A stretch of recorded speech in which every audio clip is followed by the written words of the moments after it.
Happy late September, everybody. It is officially Libra season.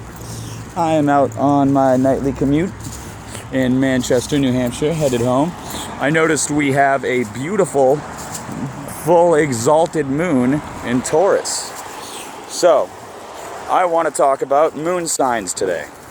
What moon signs are, as opposed to your sun sign, is the position or sign of the moon, which reflects emotion, intuition, and who you are as a person. Basically reflecting how you see yourself on the inside. On the inside, it counts a lot, almost more than what you are as a sun sign. See, the difference is sun is ego and your first instinctual reaction to things. Your first instinct. What the moon is your spiritual reflection. Your spiritual reflection is so important because it helps you internalize things and the way that you do it. When you are thinking about something or looking at yourself in an emotional sense or reevaluating how you feel, that's all based off your moon sign. Now, everyone has a different one, just like their sun sign, except it's instead of based on the cycles of the month, it is based on the cycles of the day. So every 2 to 3 days, every 1.5 to 3 days, the moon changes positions. And currently it's in the exalted Taurus. Now, let me get into this for you. If you got a moon in Aries, you are a very fiery person. You are very optimistic, go-getting, entrepreneurial, ambitious, and you bounce back the easiest, the fastest. If something brings you down, it just raises your fighting spirit to bounce back harder. Now, if you got a moon in Taurus, it means you have a heart of stone, and people go to you with sensitive things that they can't go to other people with because they can't take it. Moon in Taurus has an objectivity to it that allows it to remain indifferent to most things, thus giving it its special superpower of being exalted, because it is the most emotionally stable position for the moon to be in, which is what we have right now, emotional stability, September 23rd, 2021. Now, on the oncoming days, we're going to see a moon in Gemini, which is going to urge us to get antsy and nervous and restless, and it's going to get us to get up out of our seat and get back in touch with a lot of the people that we lost track of. It's a very social sign, but it's also a very intellectual sign. So emotionally, you're going to find comfort in being mentally stimulated. Now, for moon in Cancer, which is coming in about 5 days, 4 days maybe, what we're going to see is a need to settle down, a need for security, a need for comfort, a need to feel safe, protected, and like you won't have to worry as much, like you can settle in. Then you get the moon in Leo after that, which I predict will be on the 30th. And that moon will allow us to shine bright once again.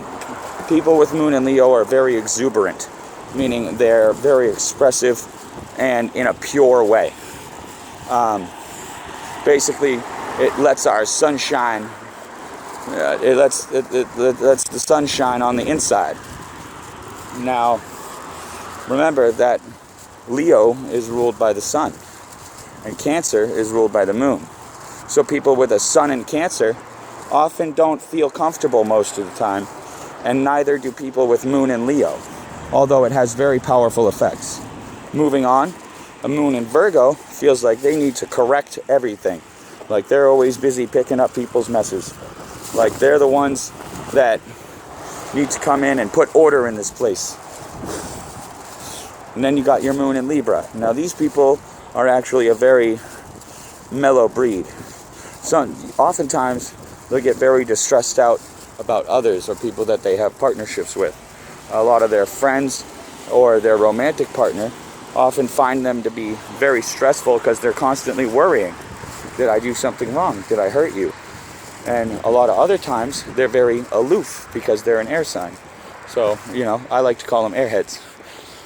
Gemini, Libra, and Aquarius moons all share this facet, where they, you know, the lights are on but nobody's home sort of deal.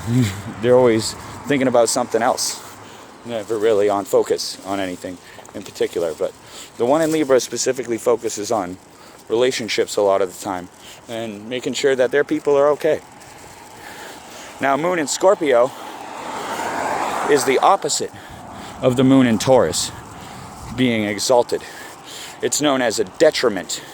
Now, when a planet, especially the planet like the moon, is in detriment, it can be very challenging.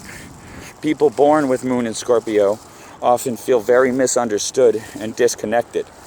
Oftentimes they feel challenged, and like sometimes they really wish somebody could just understand and feel what they're feeling so that they could get a little more sympathy. And this is a challenging moon because, like I said, it is the moon. So it's not your first instinct, and it's not how you come off to people, but it is who you are.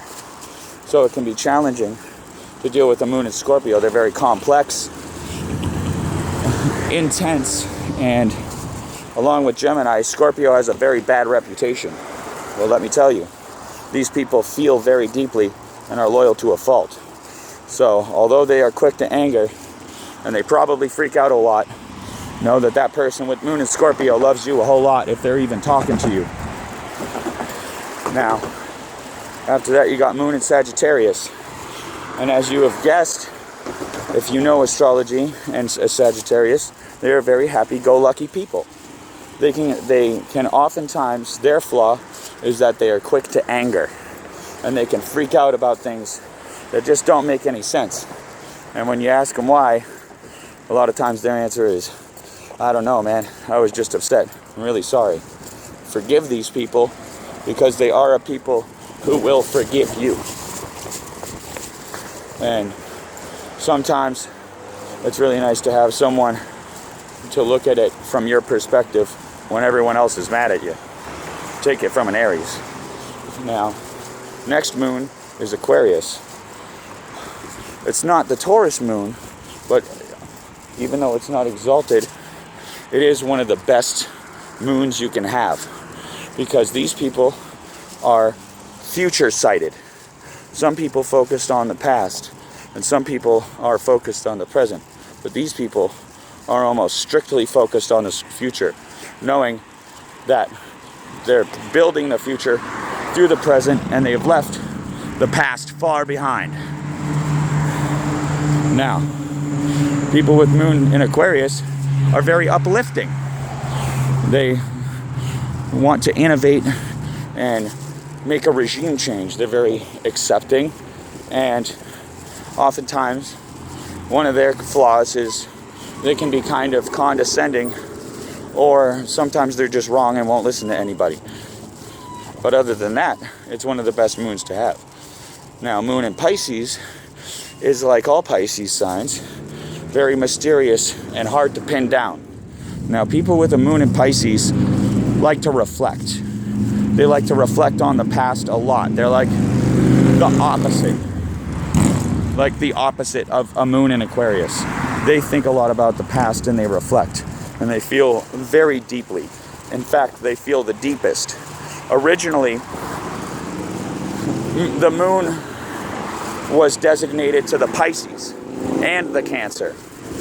More so the Pisces. In fact, it was the original tarot card for Pisces, or tarot card for Pisces, was the moon, now represented by the Hanged Man as a sign of sacrifice for trade of gain.